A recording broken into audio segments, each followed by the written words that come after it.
오늘 욥기 23장 1절에서 17절 말씀을 가지고 나의 한계, 나의 경계선을 넘어선 순종과 구원으로 인도하는 은혜의 파편.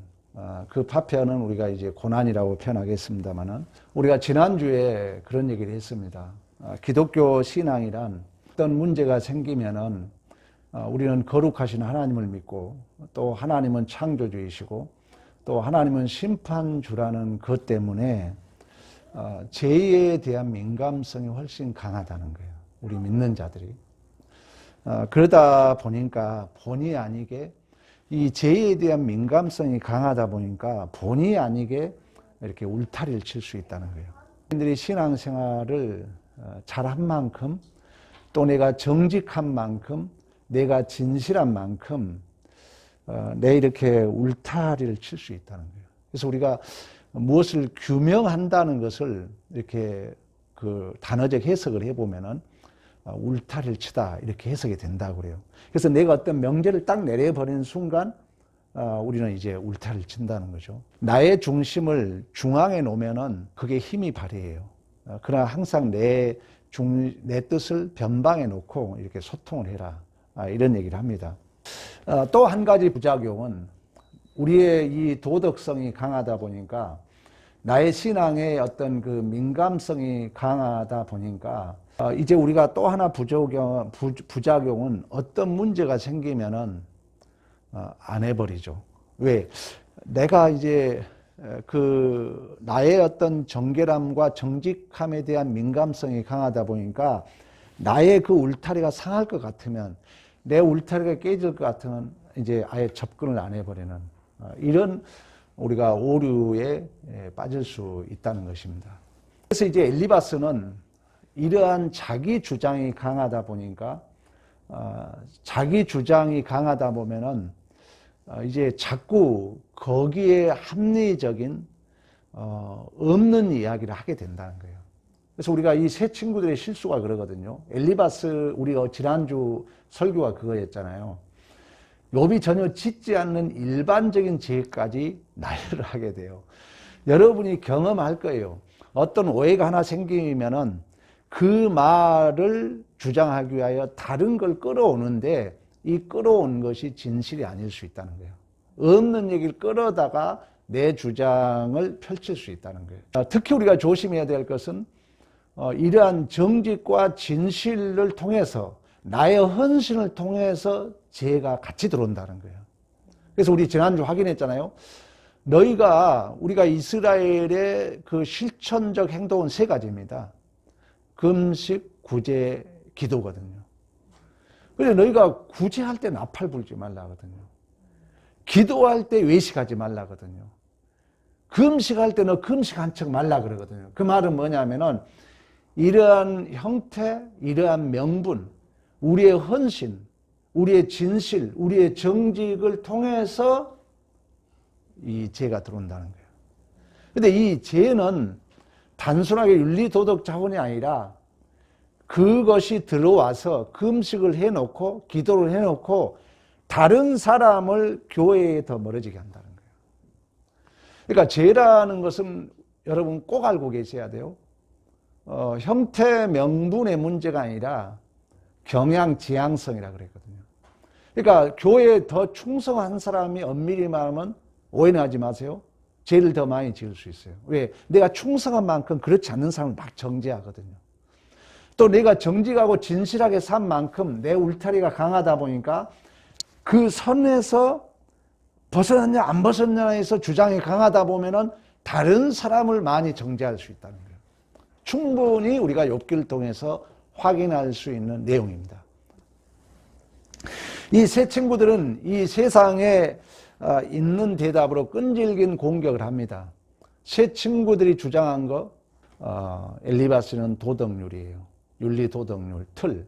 빌닷은 자기가 경험으로 축적된 틀이에요. 소발은 내가 믿는 하나님은 이런 하나님이야 라는 신비함이에요. 근데 그것을 이제 전부로 알아버리는 거예요. 근데 문제는 우리의 신앙생활은 임의와 아직의 관계에 있다 했잖아요. 그러니까 우리는 과정에 있고 성장의 과정에 있다는 거죠. 그래서 신앙생활은 울음이 있는 거고 고통이 있고 슬픔이 있는 게 정상입니다. 우리가 지난주에도 그런 얘기 했잖아요. 아픔이 있는 만큼 더 큰 것을 깨닫거든요. 실패가 큰 만큼 더 깊이를 깨닫게 돼 있어요. 근데 우리는 그것을 답을 내려버리고 그 과정을 생략하고자 하는 것이 이 세 친구들의 오류라 우리가 얘기했습니다. 그러나 욥의 존재는 우리의 신앙도 마찬가지입니다. 운전면허증 땄어요. 우리 요구는 사고 안 나고 운전하길 바라죠. 그러나 절대 그럴 수 없다는 거예요. 저도 사고 몇 번 났거든요, 차. 우리의 인생이 전부예요. 근데 그 사고가 나의 한계점을 확인하고 그 사고로 말미암아 그 나의 한계점을 확인했을 때 우리는 나의 잘못된 습관이 고쳐지거든요. 그래서 오늘 본문에 제목이 경계선을 넘어서는 순종과 구원으로 인도하는 은혜의 파편 고난이라고 제목을 정했습니다. 그러니까 우리의 존재는 하나님께서 이제 우리를 붙들고 있기 때문에 그 하나님의 구체화된 계획이 드러나기 전까지는 또 하나님으로 인하여 구체화된 답을 찾기 전까지는 우리는 한없는 죄책감이 있습니다. 그러니까 죄책감이 있는 게 정상이 진리는 여러분 뭐라 했어요? 진리를 알지니 진리가 너희 자유케 한다 그러거든요. 그러면 이 진리를 아는 자유는 뭐냐? 진리를 알고 진리를 선택하고 그 선택한 진리에 대해서 나가 헌신할 수 있는 믿음이에요. 진리를 안다. 나의 죄책감이 있다. 여기를 안다면은 내가 그걸 감당할 수 있는 실력이 진리에 대한 자유라는 거예요. 그 실력이 없으면 그것 때문에 괜히 쓸데없는 불안을 하겠죠. 그러나 이제 여러분이 경험할 거예요. 우리의 존재와 인생이 하나님의 손에 붙들려 있기 때문에 하나님의 거룩한 뜻이 구체화되기 전까지는 여전히 우리 안은 죄책감, 고민, 갈등, 탄식, 울부짖음이 있다는 것이 성경의 얘기입니다. 그러니까 우리는 이중 구조가 있어요. 주님 안에 평안이 있지만 아까 얘기했던 것처럼 내가 하나님을 믿고 또 하나님 뜻 안에 거룩하게 산 만큼 우리 안에 이 경계선이 명확함이 있다는 거죠. 근데 이걸 모르는 자들은 이 경계선 안에 자기를 가두고 이 경계선을 자기가 만들어 놓고 잘못하면 실존주의, 완전주의에 빠진다는 거예요. 그러나 우리는 욥기 설교를 이제 듣고 있잖아요. 내 모습이 이런 모습이라는 걸 이제 우리가 확인할 수 있는 거죠. 그래서 오늘 2절에도 오늘도 내게 반항하는 마음과 근심이 있나니 내가 받는 재앙이 탄식보다 무거움이라. 내가 어찌하면 하나님을 발견하고 그의 처소를 나아가랴. 사실 여러분 신앙생활이라는 것은요, 대단한 불편함과 원망스러움이 믿지 않는 자보다도 더 클 수 있습니다. 더 클 수 있어요. 그러나 우리는 믿음이니까, 내 안에 믿음이 있으니까 쉽게 답을 못 내려요. 왜? 답이 누구니까? 하나님이니까. 아는 자의 자유라니까요. 우리는 더 원망스러울 수 있어요. 믿지 않는 자보다도. 불평스러울 수 있어요. 그러나 모든 것의 답은 누가 가지고 있는 거예요? 하나님이 가지고 있어요. 그러니까 끙끙 앓고 가는 거예요, 욥이. 우리도 마찬가지죠. 저라고 왜 할 말이 없겠어요? 답 못 내려요. 왜? 하나님이 뜻이 어딜지 모르니까. 그 하나님을 만나기 전까지, 그 하나님이 내 안에 구체화되기 전까지는 이 욥기의 가장 중요한 주제예요. 보류예요. 격려하고 위로하고 함께 가라는 거예요. 함께 감당해 가라는 거예요. 용기, 배짱이 필요하죠. 그랬을 때 이제 세월 속에서 우리의 존재를 하나님이 붙들고 있기 때문에 실패함 없이 반드시 하나님의 그 뜻이 우리 안에 더 깊게, 더 두께가 둡게, 더 크게 구체화된 줄로 믿습니다. 8절에 그 얘기를 합니다. 그런데 내가 앞으로 가도 그가 아니 계시고, 여러분 그걸 경험하잖아요. 앞으로 가도 하나님이 안 보인 것 같고, 뒤로 가도 하나님이 보이지 않는 것 같고, 왼쪽으로 가도 하나님을 만날 수 없고, 오른쪽으로 가도 하나님을 만날 수 없고, 우리 인생이 그렇다는 거예요.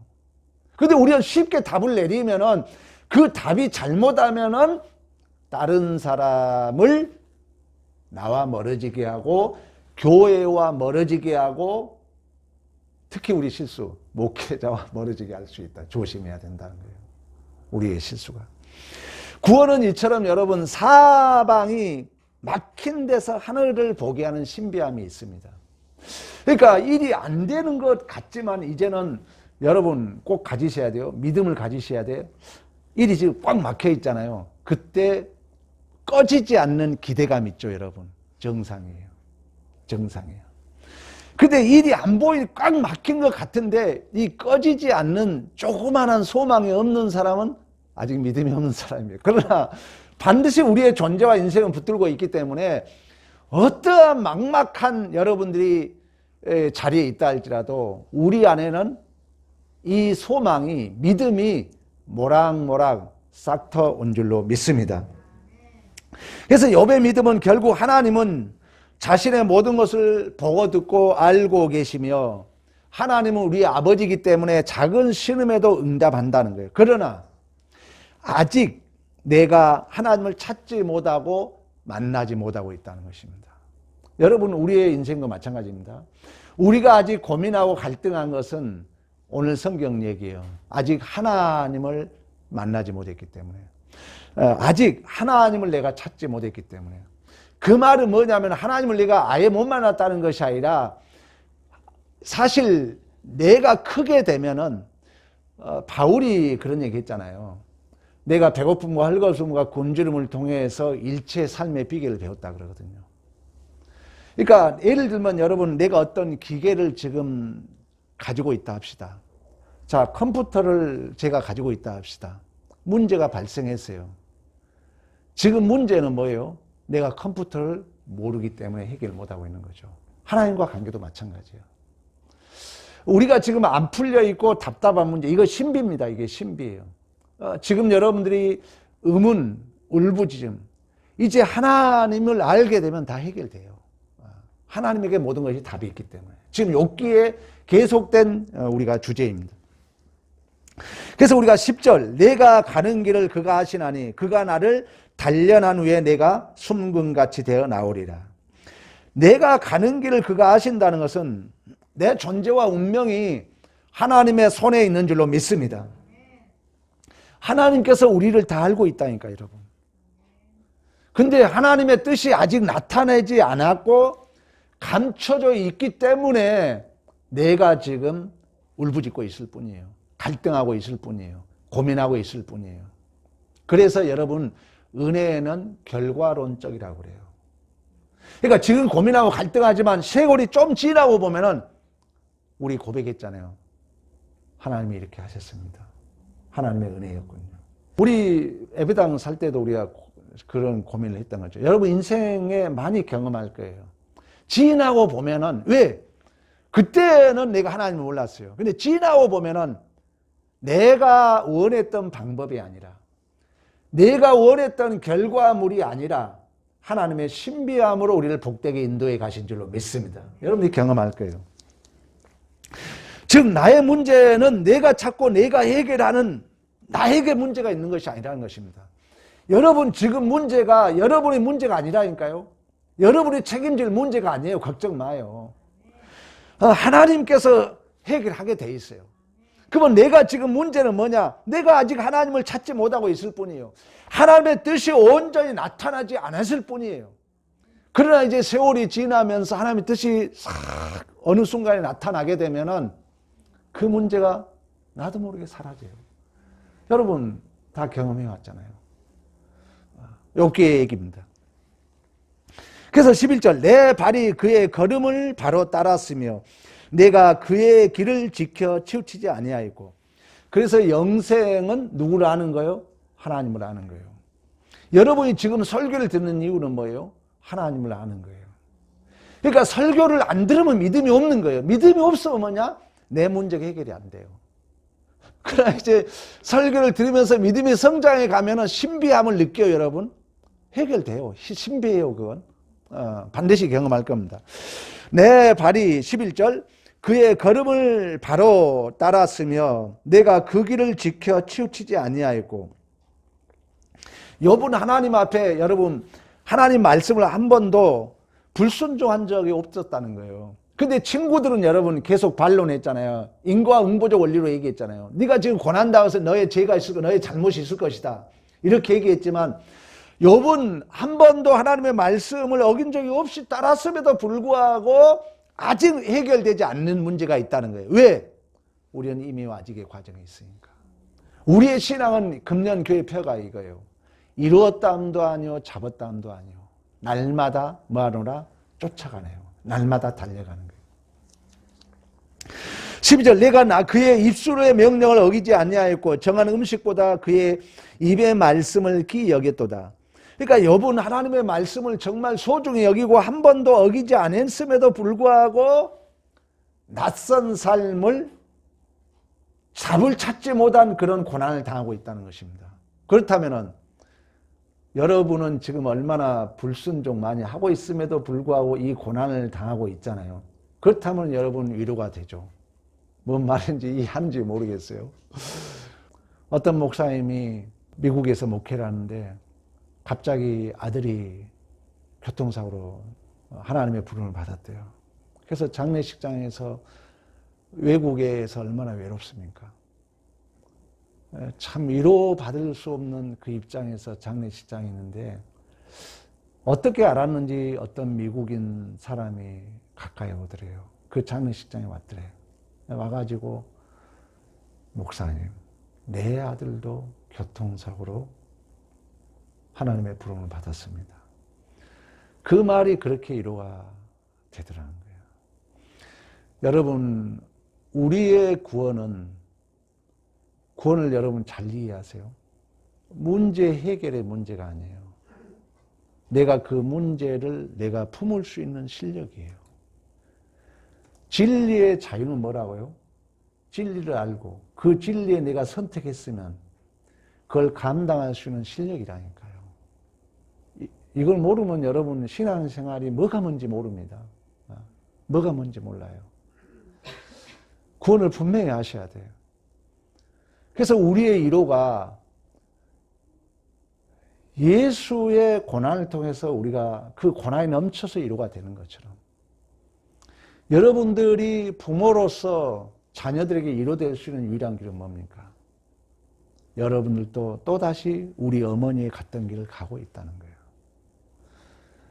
그래서 이제 그 어렸을 때는 이해가 되지 않았는데 그 과정 나이가 먹으면서 내 어머니가 갔던 그 길이 오버랩이 되면서 나도 그 길을 감으로 말미암아 위로가 되고 또다시 여러분들은 위로자로 자녀들 앞에 선 줄로 믿습니다. 욥기도 마찬가지예요. 그래서 지금 욥이 당장 지금 당한 한계 낯선 삶이라는 것은 하나님께서 무엇인가 감추고 있지 않겠느냐. 하나님의 뜻이 있지 않겠느냐. 우리의 여러분 신앙의 답이죠. 여러분도 마찬가지로 우리가 해결되지 않는 많은 문제들을 겪을 때마다 내가 당장 답을 찾자 하는 건 불신앙이라니까요. 하나님이 내 존재를 붙들고 계신다면 분명 하나님의 뜻이 있지 않겠느냐. 지금 욥의 고백이에요. 욥은 지금 당장 알 방법이 없지만 결국 하나님께서 신실하신 분이기 때문에 여러분 14절 그 얘기하잖아요. 그런즉 내가 내게 작정하신 것을 이루실 것이라. 그런 일이 그에게 많이 있었느니라.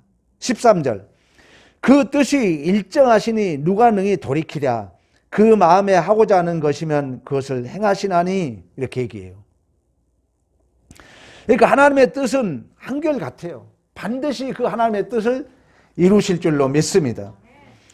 그러니까 욥은 끈질긴 이제 이 친구들의 반론 속에서 이제 수많은 그 도전 적용을 통해서 서서히 욥이 이제 하나님을 찾아가고 그 하나님에 대한 것이 내 안에 구체화되어 가는 거예요. 이게 믿음이라니까요.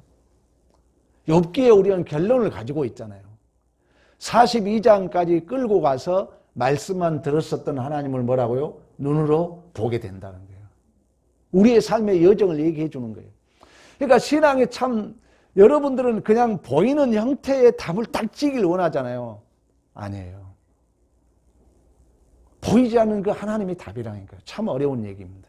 그러면 이처럼 알 듯 모를 듯 하나님은 포기하지 않고 반드시 하나님의 뜻을 이루신, 그 하나님의 뜻이 구체화된 사건이 우리가 무슨 사건이냐고 알고 있잖아요.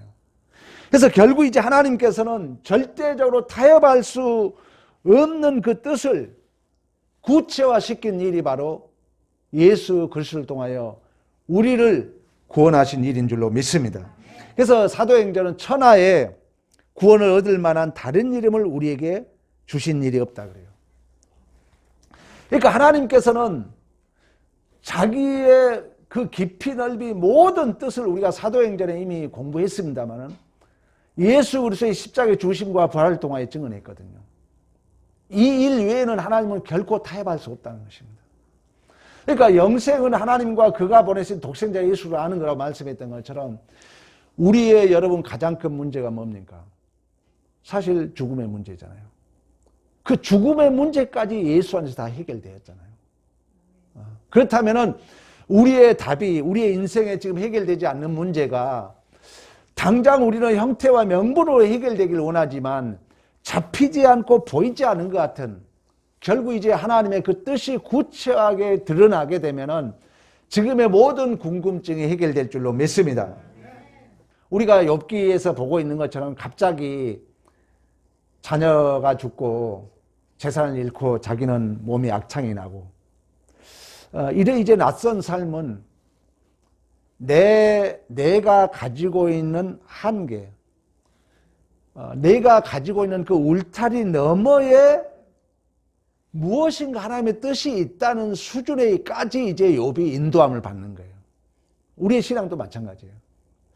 우리가 이제 어떤 문제가 부딪히게 되면은, 특히 내가 해결되지 않는 문제를 부딪히게 되면은 하나님이 우리를 어디로 인도하냐면은, 그래, 이 내 뜻 너머에 무엇인가 하나님의 뜻이 있겠지. 여러분 경험하지 않습니까? 이렇게 인도한다는 거예요.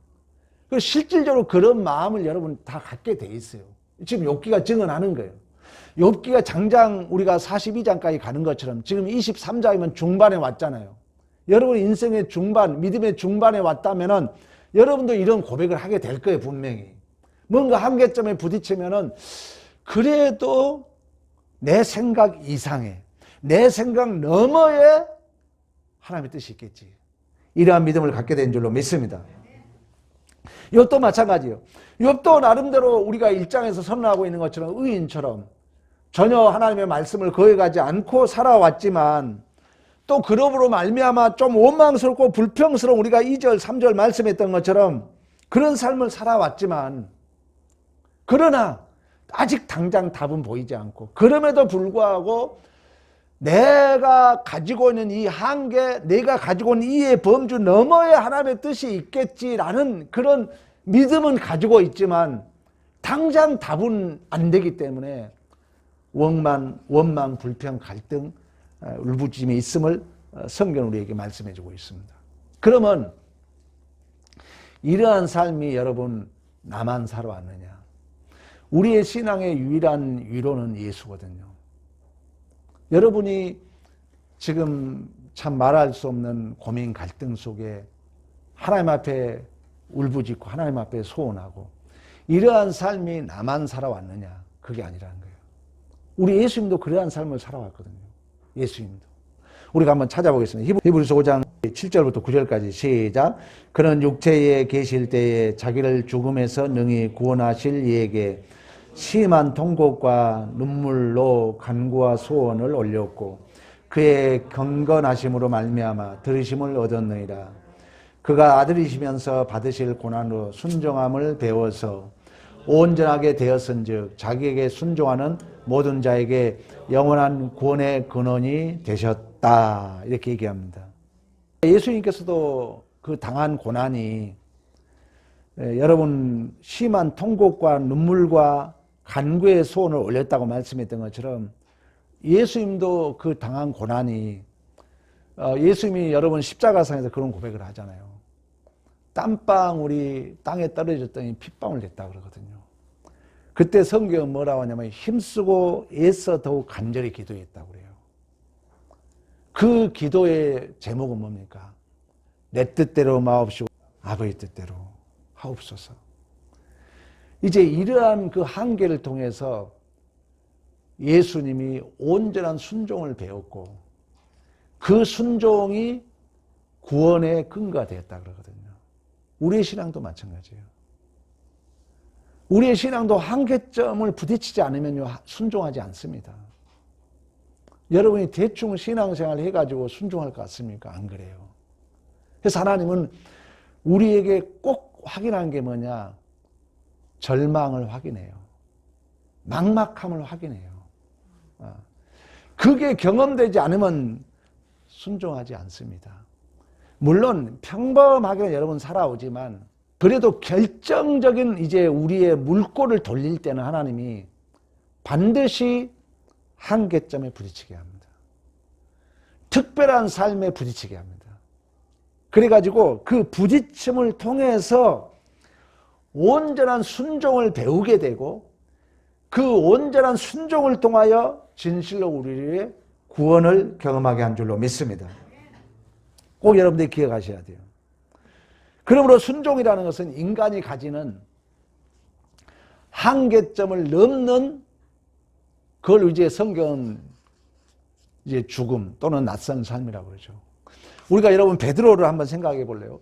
베드로가 어부 출신으로서 고기를 한 마리 못 잡았어요. 어떻게 보면은 한계점에 부딪히죠. 그러니까 하나님은 어쩌면 우리의 인생도 그렇게 인도하고 있는지 모르거든요. 근데 여러분들이 설교를 잘 적용하면은 그 한계점을 통해서 순종을 배울 것이고 반드시 구원은 순종으로 받잖아요. 믿음은 순종과 동일한 단어거든요.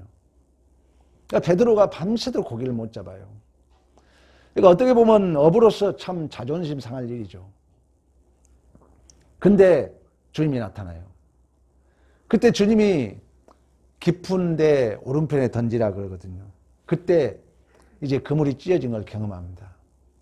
그리고 베드로가 뭐라 하냐면 그 예수님 앞에 무릎을 꿇어요.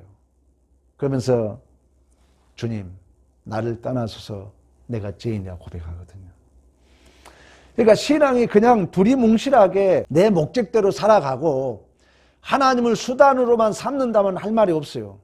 그러나 정말 하나님의 주권적 삶을 살기 위해서는 하나님이 우리에게 수없는 이러한 이제 한계점에 부딪히게 해요. 그래서 진실로 순종함을 배우게 하고 그 순종함을 통하여 진실로 구원에 이르게 하신 줄로 믿습니다.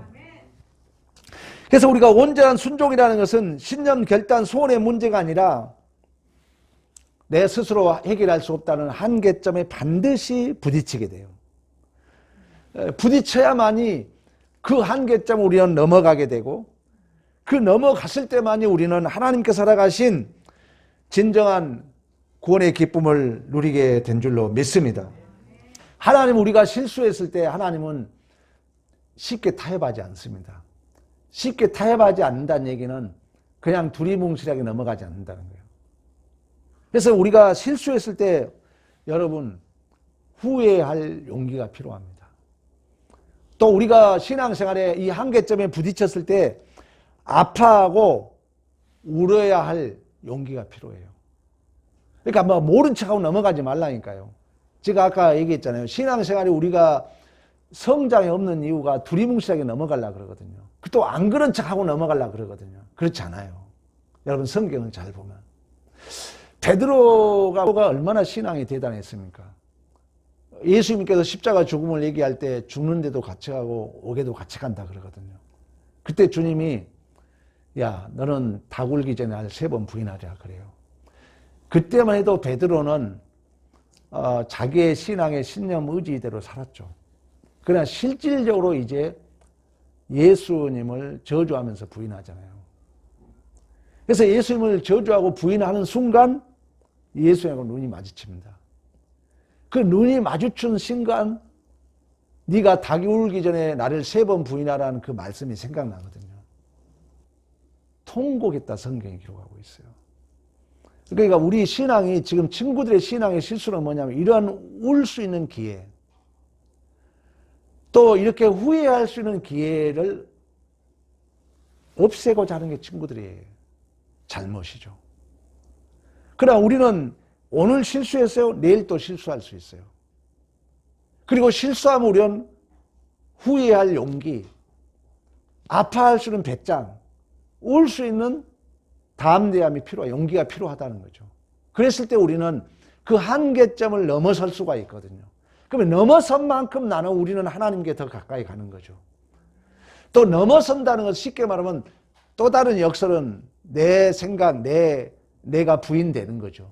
그만큼 하나님은 크게 내 안에 자리 잡게 된 줄로 믿습니다. 그래서 하나님은 열어볼 수 있는 기간, 또 아파할 수 있는 기간, 힘들어할 수 있는 기간을 하나님은 다 허용해요. 복이에요, 우리가. 왜? 하나님을 우리는 그 뜻을 확인해야 되니까. 또 하나님의 그 크심이 내 안에 채워져야 되기 때문에. 우리 주님이 그랬던 것처럼, 우리 주님이 아까 우리가 히브리서 찾아보았잖아요. 심한 우리 주님 눈물로 소원의 간구를 올렸다고 그러잖아요. 그것을 마태는 내 뜻대로 마옵시고 아버지 뜻대로 하옵소서 그 간절히 기도했던 것처럼, 이처럼 예수님이 심한 통곡과 눈물의 간구의 손을 올리는 그 경건함으로 온전한 순종함을 배웠고 또 다른 순종하는 자에게 구원의 근원이 되었던 것처럼 우리의 인생도 마찬가지입니다. 우리의 인생도 여러분 수 없는 한계점에 부딪히는 그 아픔, 또 울부짖음, 갈등을 통해서 결국 내 한계를 넘어선다는 것은 또 다른 순종을 얘기하고, 그러므로 말미암아 하나님의 온전한 그 구원을 배우도록 우리 하나님은 우리를 이끌어 가신 줄로 믿습니다. 지구가 여러분 지금 돌고 있다고 그러잖아요. 소리가 너무 커도 소리가 안 들린다고 그래요. 지금 하나님이 우리를 향한 뜻이 너무 커도 안 보일 수 있어요. 그러나 세월이 지나고 보다 보면 하나님의 뜻이 차츰차츰 우리가 계시의 판명성이라고 그래요. 이미 하나님이 여러분 줄 것 다 예비해 놨어요. 시간이 갈수록 그것이 차차 가까이 오는 거예요. 더 가까이 보여지는 거예요. 여러분 신앙생활 지금 바르게 하고 있으면요, 그걸 느껴야 돼요. 큰 하나님의 뜻이 조금씩 더 나에게 확연히 보여지게 되어 있습니다. 그 과정을 하나님은 나 홀로 두지 않고 우는 시간, 아파하는 시간, 또 여러 가지 염려, 근심, 울부짖음의 시간을 통하여 하나님은 우리와 동행하면서 그 크심을 반드시 여러분 안에 나타내실 줄로 믿습니다. 이걸 믿음으로 소유하는 승리가 있기를 간절히 축원합니다.